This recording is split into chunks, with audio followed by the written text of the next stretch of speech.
Familia Benecer, hermanos y amigos, bendiciones.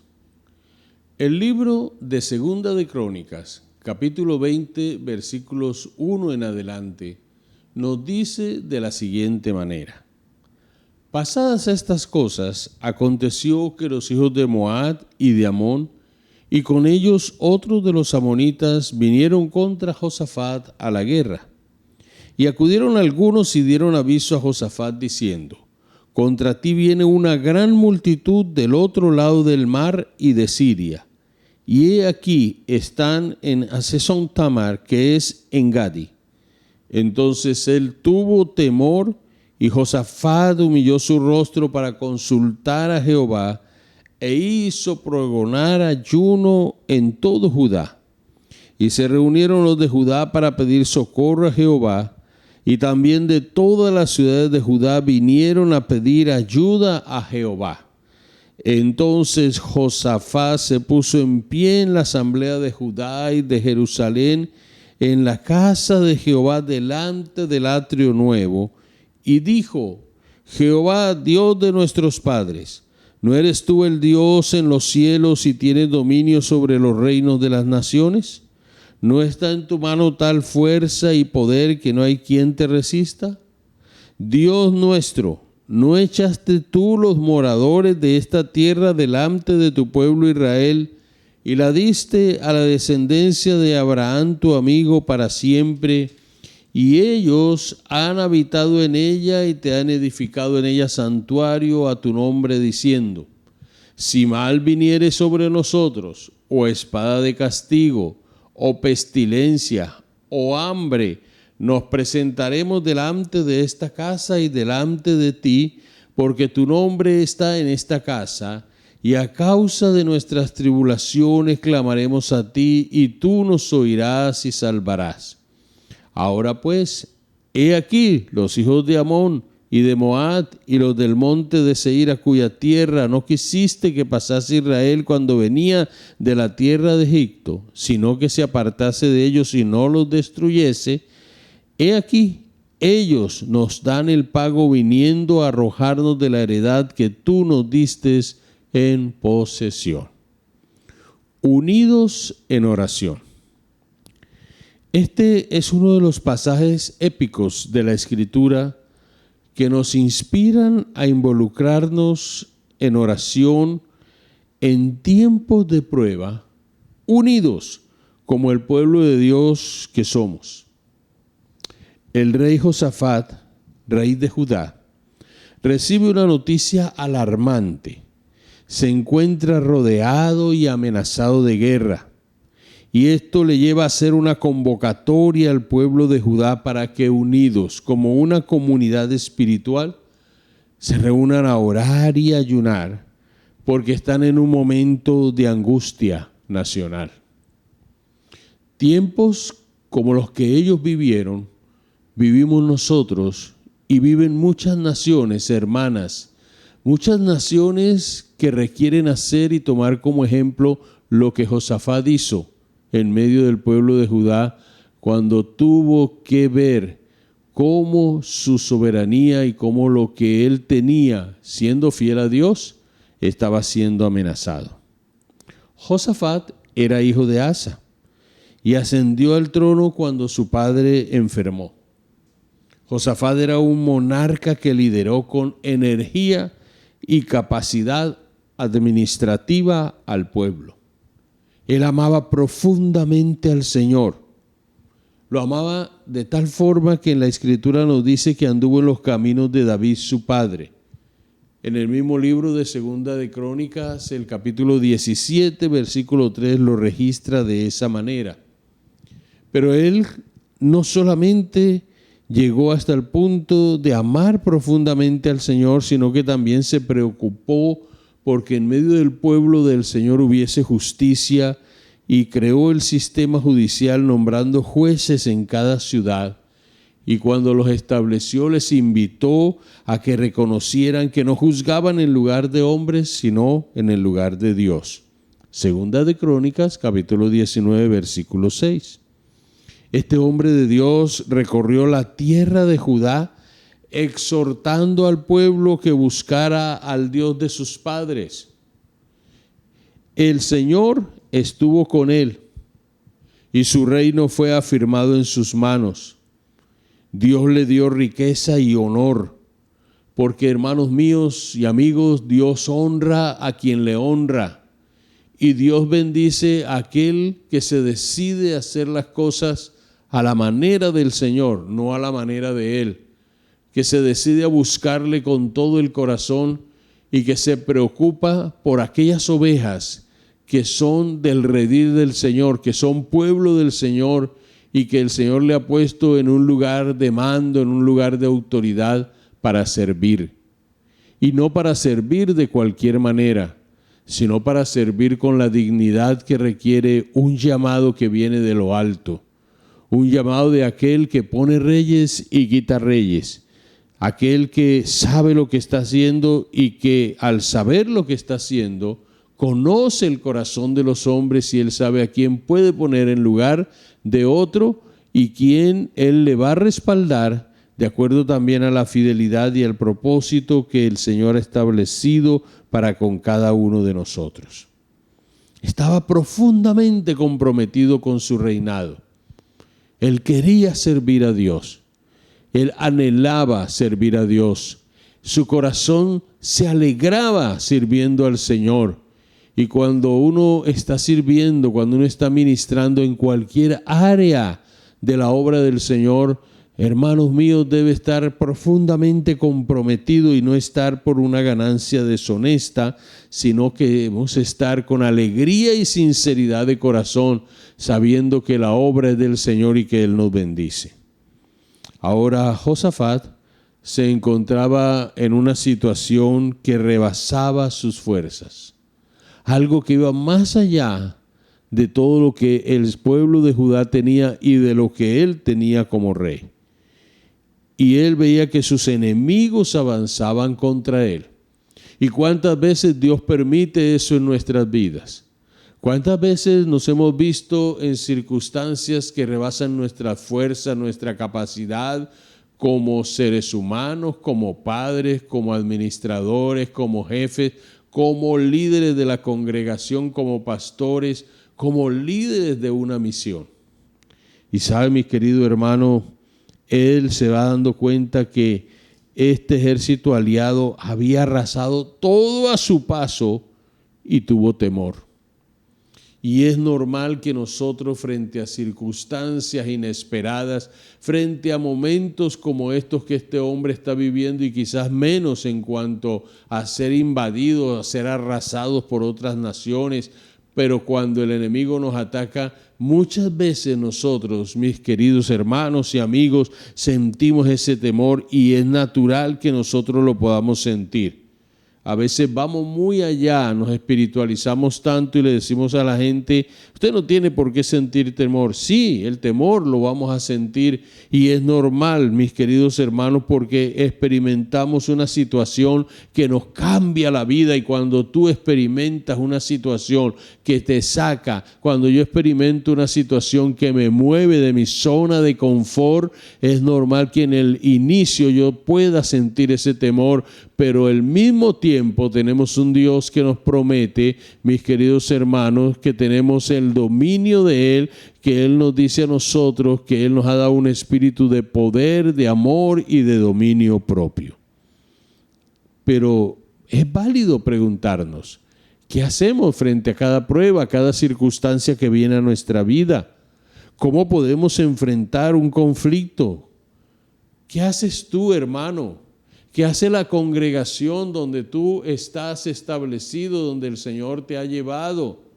¿Qué hacemos nosotros los líderes cuando vienen las situaciones difíciles? A veces nosotros empezamos a buscar ayuda de un lado, de otro lado. Josafat y su pueblo habían quedado solos, y es lo mismo que nos sucede muchas veces. Quedamos solos, quedamos olvidados de todos los que son amigos o fueron amigos, y de aquellos que en un momento dado, por circunstancias, conveniencias, fueron aliados.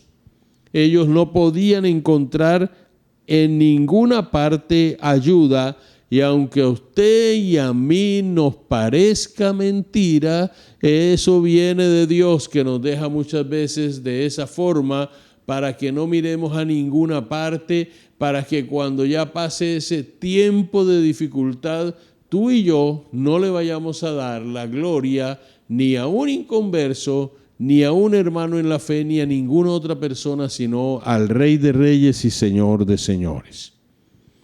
Josafat, con propósito y determinación firme, hizo 3 cosas que nos enseñan a nosotros para que podamos aplicarlas a nuestra vida. Lo primero es que él utilizó un arma muy poderosa, esa arma que a veces la iglesia ha descuidado, eso que la iglesia a veces no tiene en cuenta, y es que él, en primer lugar, unido, se enfrenta al enemigo. Unidos en oración, en segundo lugar, recibe la orientación que viene de parte del Señor. Y en tercer lugar, unidos somos bendecidos por el Señor. Y todos unidos en oración, por una misma necesidad, en un mismo parecer, como un solo hombre, este pueblo y tú y yo y nuestras iglesias pueden ver la bendición y la gloria de Dios si nos disponemos a buscarle de todo corazón, como lo hizo Josafat. En primer lugar, unidos se enfrenta al enemigo. Qué lindo es que cuando vienen esas avalanchas, cuando el enemigo desata todo su arsenal contra la iglesia, cuando el enemigo desata todo su arsenal contra tu familia, tú puedas refugiarte en el Señor y hacer lo que este hombre hizo, que hijo consultó humillado a Dios. ¿Y qué es la humillación a Dios aquí en este contexto? El estar humillado a Dios es reconocer quién es Dios en primer lugar. Cuando este hombre recibe la noticia, él cae de rodillas, cae rostro a tierra, hermanos míos, y empieza a humillarse delante del Señor. En segundo lugar, humillar es reconocer quiénes somos nosotros. ¿Quién eres tú para Dios? ¿Quién soy yo para Dios? Ante la soberanía y la majestad del Señor, nosotros somos sus criaturas. Hemos sido escogidos por Él. Y cuando uno se enfrenta al enemigo unido como pueblo del Señor, mi hermano, este hombre proclama ayuno y oración para todo el pueblo. Y estas 2 disciplinas espirituales son las que la iglesia debe retomar para ser convocada a la oración y al ayuno, para que la iglesia pueda seguir cada día avanzando en el terreno del enemigo. Antes que la venida del Señor se dé, tenemos esta oportunidad que como iglesia, mis queridos hermanos, nosotros podamos convocar y ser convocados por nuestros líderes y pastores y humillarnos ante el rostro del Señor y clamar delante de Él y llorar y rasgar nuestro corazón como pueblo del Señor frente a todas las cosas que vienen. ¿Sabe? El pueblo acudió al llamado que hizo Josafat, porque ese llamado que hizo Josafat fue el llamado de Dios para el pueblo. Esa vez que el pastor cita, las veces que nosotros llamamos a la iglesia a orar y ayunar, mis hermanos, esos son tiempos que Dios está llamando a su pueblo a través de su ungido, a través de los líderes que están al frente, porque el Señor sabe que cuando el pueblo se une, el poder de Dios se activa al 100%, cuando el pueblo clama, cuando el pueblo, mis queridos hermanos, viene a pedir socorro, que fue lo que hicieron los hermanos en ese tiempo, en medio de esa gran tribulación. Pedir al Señor que los socorriera de enemigos que son más fuertes. Mira, el demonio más pequeño es más fuerte que cualquiera de nosotros, pero nosotros estamos de pie porque el que está en nosotros, que es el Señor, es más poderoso que el que está en el mundo, pero al enemigo hay que resistirlo, y en medio de una batalla tú solo no puedes resistir al enemigo. Para eso el Señor ha dado el pueblo, para eso la iglesia existe también también como el cuerpo de Jesucristo, y el pueblo del Señor vino ante ese llamado, no solo pidió socorro. Ese socorro es un clamor que viene con una palabra auxilio, es una palabra que viene como un SOS, que es un llamado urgente ante la presencia del Señor, y pidieron ayuda porque ellos sabían que si el Señor no intervenía, esa intervención del Señor era lo que ellos necesitaban, porque si no lo hacía iban a ser arrasados por sus enemigos. Es lo mismo que sucede con nosotros. Como iglesia, cuando vemos tantas cosas que están aconteciendo, cuando vemos cómo se dictan leyes, cómo están en lugares de preeminencia personas que van contra los principios bíblicos, que van contra la educación de acuerdo a lo que debe tener como educación un sistema de gobierno que sea responsable. Cuando se ha sacado a Dios por completo de los lugares de educación, de los colegios, de las universidades, cuando nos toca luchar, cuando tenemos que ver cómo jóvenes por hablar de Jesucristo son sancionados en algunos lugares donde están recibiendo su educación secular, este tiempo y cosas así como estas, y cuando ha proliferado la maldad, la violencia, la depravación sexual, la inmoralidad en todos los aspectos, cuando se nos están deteriorando las instituciones, la iglesia del Señor Jesucristo necesita reunirse a pedir socorro y pedir ayuda en ayuno y oración. Estas son armas que destruyen los yugos de las tinieblas. Estas armas, el ayuno y la oración, hermano, desata los corazones que están atados. El ayuno y la oración frena el accionar de las tinieblas. El ayuno y la oración levanta guerreros que por la unción del Espíritu Santo pueden hacer frente a todas estas cosas. El ayuno y la oración nos ayuda a que haya un despertar espiritual en nuestras vidas y un despertar espiritual en nuestra juventud, en los adolescentes de nuestras iglesias, en las personas adultas, en las familias. Es que todos juntos debemos estar, hermano, a la expectativa de buscar el rostro del Señor como Él quiere que nosotros le busquemos. Unidos se enfrenta al enemigo. Josafat y el pueblo reconocen al Dios soberano. Cuando él se pone en pie en la asamblea de Judá y de Jerusalén, él hace una oración que es retórica. No es una oración reclamándole al Señor de ninguna manera. No es una oración donde él pone en tela de juicio quién es Dios. No, esta oración reconoce su soberanía. Es una oración que confirma, es una oración que afirma con vigor lo que Él está haciendo en medio del valle de sombras que acompañan al pueblo del Señor en ese momento. En medio de lo que tú y yo vivimos muchas veces, donde el enemigo quiere que olvidemos que hay un Dios que es soberano, donde el enemigo no quiere que tú y yo oremos porque quiere mantener cautiva, capturada la oración y poner desánimo en nuestra vida. En medio de todos nosotros unidos vamos al Dios soberano y somos edificados por Él. Esta es una oración, hermano, que tú y yo tenemos que tenerla en cuenta en nuestros tiempos devocionales, en nuestros tiempos congregacionales. Es una oración con raíces.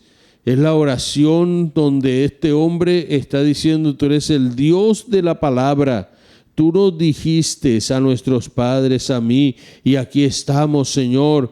Y en tu mano está tal fuerza y poder que no hay quien te pueda resistir. Esta es la oración que tiene historia, como la oración tuya y la oración mía. Cada vez que acudamos a Él en medio del conflicto, de la prueba, de la lucha, del dolor, del ataque, podemos decirle: tú me rescataste, tú me trajiste del mundo de las tinieblas al reino de los cielos. La iglesia debe levantarse y decir: tú nos estableciste en un lugar y nos estableciste existe con un propósito para que nosotros podamos proclamar el nombre de Jesús, y no solamente proclamar el nombre de Jesús, sino ver muchas almas convertidas a ti, Señor, y almas que sean transformadas por el poder de la oración, del ayuno, por el poder de la palabra, y que esa palabra penetre en la vida del que está con su mente entenebrecida por causa del pecado, y empiece a ver la luz de Jesucristo, y al ver la luz de Jesucristo su vida sea totalmente transformada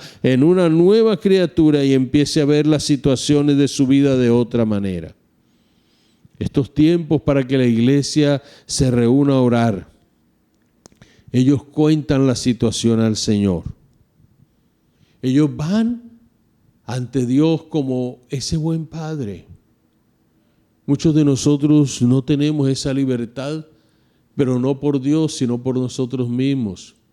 Tenemos un concepto de un Dios tan lejano a nosotros, de un Dios que se cansa, como el que se escucha a otro y de un momento a otro le deja hablando solo, se va. Y a veces tenemos que Dios, ese concepto de que Dios es así, se cansa, se va, no me escucha, no me oye. Y vienen muchos y le dicen a uno: ¿usted por qué no habla con el Señor por mí? Que a usted Dios sí lo oye. Es mentira del enemigo. Eso no es cierto. El Señor habla con todos sus hijos, y todos nosotros tenemos derecho a orar en lo privado y en lo congregacional también. Y ellos le vienen al Señor del versículo 11 al 13 a contarle como esos niños que van donde el padre, como ese adolescente que necesita escuchar el consejo de su madre, como ese hombre que necesita ser escuchado muchas veces por su esposa, o esa esposa que necesita ser escuchada aún en cosas que nos parecen a nosotros insignificantes, pero para los demás no lo son. Y vienen y le dicen al Señor: nos atacan a quienes hicimos bien. ¿Cuántas veces hemos orado así? Dime cuántas veces te ha sucedido y tienes tu corazón, mi querido hermano, dolido. ¿Cuántas veces como iglesia nos duele que algunos se levanten después de haberles servido y nos ataquen? Y ellos vienen y le dicen: no tenemos fuerzas. Tremendo. Cuentan su situación con tal realismo, con tal verdad, y más aún no sabemos qué hacer. Dinos. Porque, hermanos míos, estas son realidades de la vida a las que Dios nos permite que nos enfrentemos muchas veces. Y luego le dicen al Señor, contando su situación, ellos desnudan, y ante Él como iglesia debemos desnudar nuestras miserias, nuestras congojas, nuestras flaquezas, nuestras debilidades. Ante el Señor no somos juzgados, y ante el Señor el pueblo estaba reunido, estaban las madres, estaban los niños, los adolescentes, los jóvenes. No hay murmuraciones, nuestros ojos están vueltos al Dios de todo poder, y esto es lo que la iglesia necesita. Todos están enfocados, todos están, mis queridos hermanos, esperanzados en el Dios de Israel, perplejos y también con la expectativa de que Dios va a hacer algo en favor de sus vidas. En segundo lugar, unidos somos orientados. Y qué lindo es cuando nosotros podemos esperar en el Señor. Qué difícil es esperar en el Señor.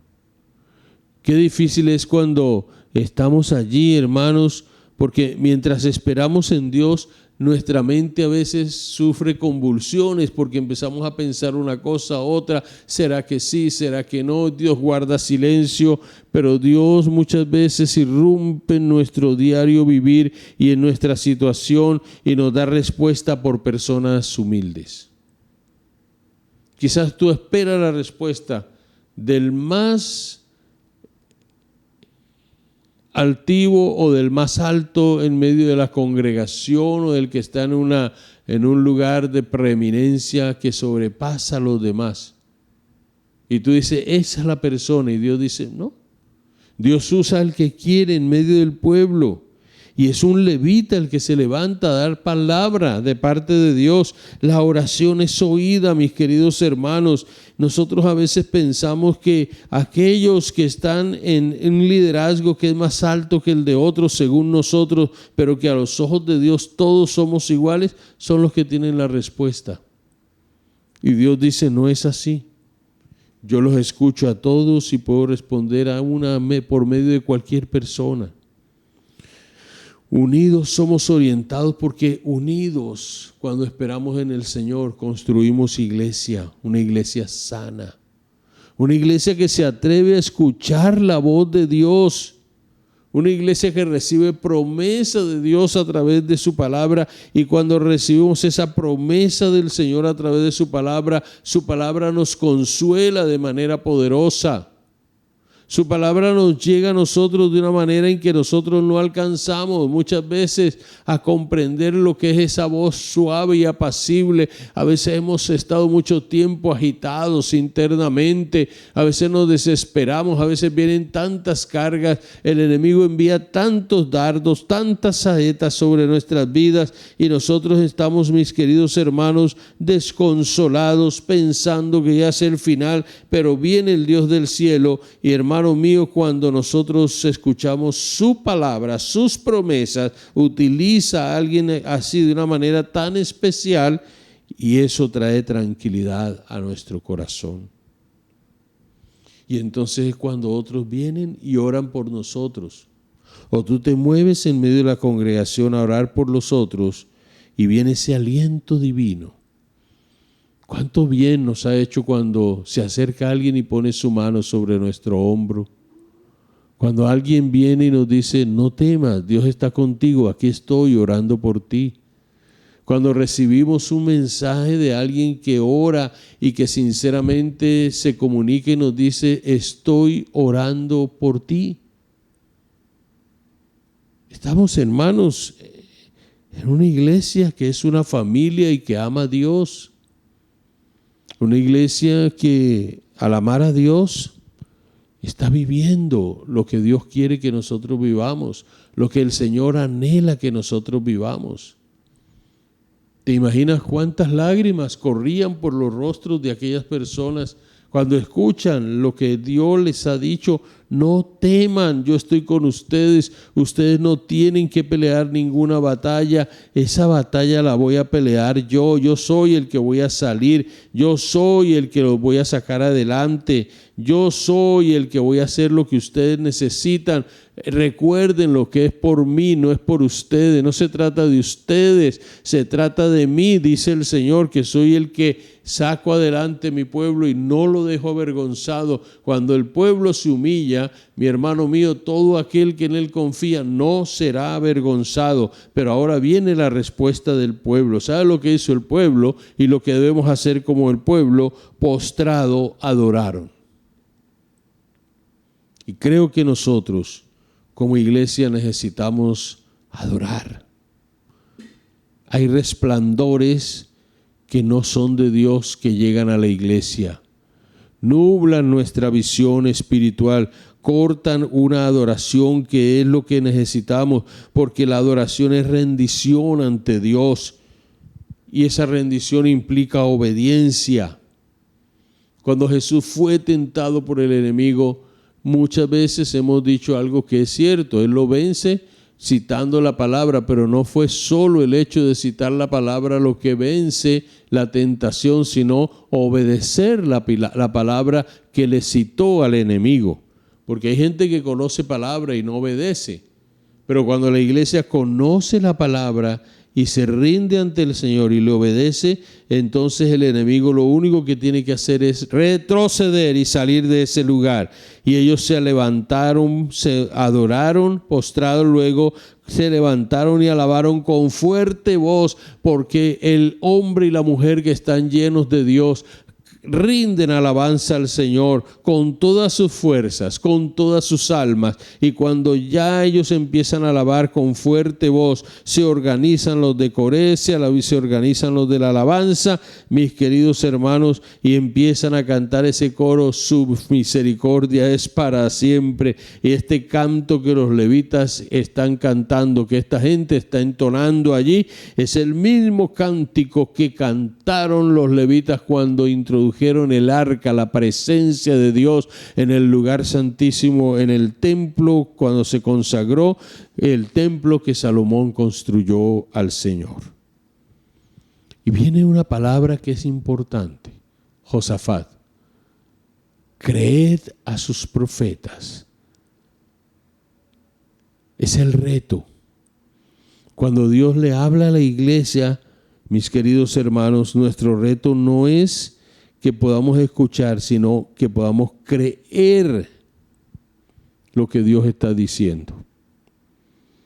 Y cuando usted y yo nos sentamos y escuchamos, cuando usted y yo rumiamos la palabra, y cuando usted y yo le creemos a Dios lo que Él dice, entonces Josafat dice: mientras ellos salían, Josafat, estando en pie, dijo: oídme, Judá y moradores de Jerusalén, creed en Jehová vuestro Dios y estaréis seguros. Que no hay un ancla más segura para nuestras almas que la palabra del Señor. Creed a sus profetas y seréis, ¿qué? Prosperados. Él había estado en una guerra donde fue puesta en duda la palabra del profeta, y por tanto el rey al que él se le unió en aquel momento, que fue el rey de Israel, falleció. Él fue librado, pero también fue amonestado por Dios. Mis queridos, y cuando el pueblo hace esto, cuando el pueblo muchas veces se entrega de lleno a esta adoración, a la alabanza, a la búsqueda, al ayuno, cuando nosotros hacemos todas estas cosas, mira, el Señor va desbaratando todos los planes, todas las situaciones que vengan contra nuestras vidas. Y aprendemos a ver que hay un Dios grande y poderoso que pelea por su pueblo.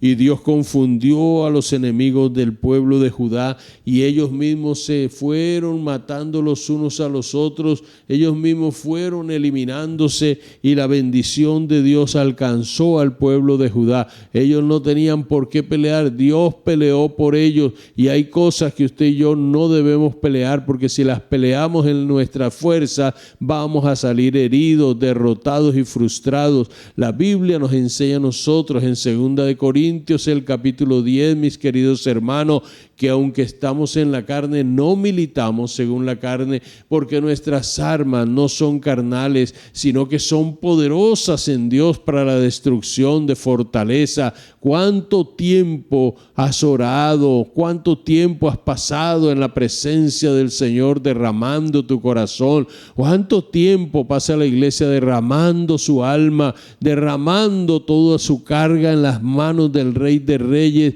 cuando la iglesia lo ha requerido? ¿Cuántos tiempos, cuántos días dedicas a ayunar, a buscarle con todo tu corazón? ¿Cuántos de nosotros hemos confesado nuestros pecados y nos hemos arrepentido delante de la presencia del Señor? Muchos de nosotros pasamos por alto todas estas cosas, pero queremos la bendición del Señor. Y aquí hay un pueblo que debe comprometerse a fondo con el Señor, su iglesia. Queremos un avivamiento. Queremos ríos y corrientes de agua viva fluyendo desde lo más profundo de nuestro ser, pero no queremos pagar ese precio de humillación, de postración, de morir a nosotros mismos, de dejar en manos del Señor todas aquellas cosas que nos están afectando muchas veces. En tercer lugar, este pueblo que oró unido fue bendecido.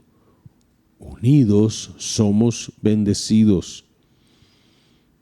Cuando el pueblo vio esto, hermano, hubo regocijo en la victoria.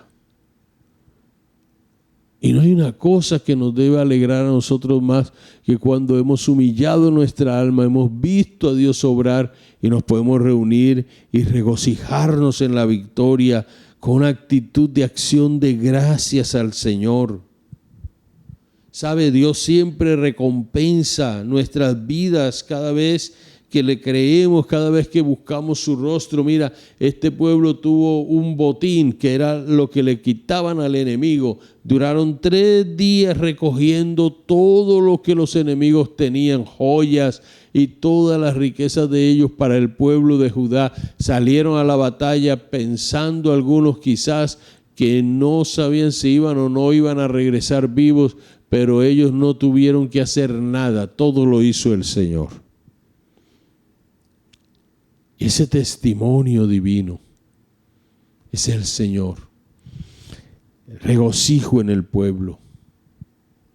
Pueblo del Señor, hermanos, en medio de lo que nos esté rodeando, en medio de las batallas que estemos librando, en medio de las circunstancias que nos estén acompañando, es un pueblo que debe aprender que nuestro estado debe ser un estado de batalla espiritual permanente y de victorias contundentes, porque el que va delante de nosotros es el Señor, es el regocijo en el pueblo del Señor en medio de todas estas cosas, es el miedo que cae a los enemigos nuestros cuando el Señor obra y ellos dicen, ellos oran, ellos claman, ellos es mejor dejarlos quietos, y cuando ellos van viendo que el Señor está obrando, que el Señor está ministrando, los enemigos del pueblo del Señor no les queda otra alternativa que o entregar sus vidas al Señor o retirarse y dejar las cosas quietas, y si muchas veces insisten, como este pueblo que insistieron estas naciones contra Judá,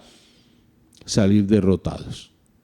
Concluimos diciendo lo siguiente: unidos en oración, aprendemos a depender del Señor, a obedecerle y verle obrar en forma sobrenatural a favor de su pueblo. Que Dios te bendiga, amada iglesia, que Dios te guarde y que nosotros, unidos en oración y ayuno, libremos las batallas de nuestra fe, que son muchas, y que muchos de nosotros estamos quietos, sin hacer lo que Dios quiere que hagamos. Iglesia, levántate y resplandece, porque ha venido a ti tu luz. Es tiempo de orar, de clamar, de buscar, de llegar a esa intimidad con el Rey de Reyes y Señor de Señores. Que Dios te bendiga en este día.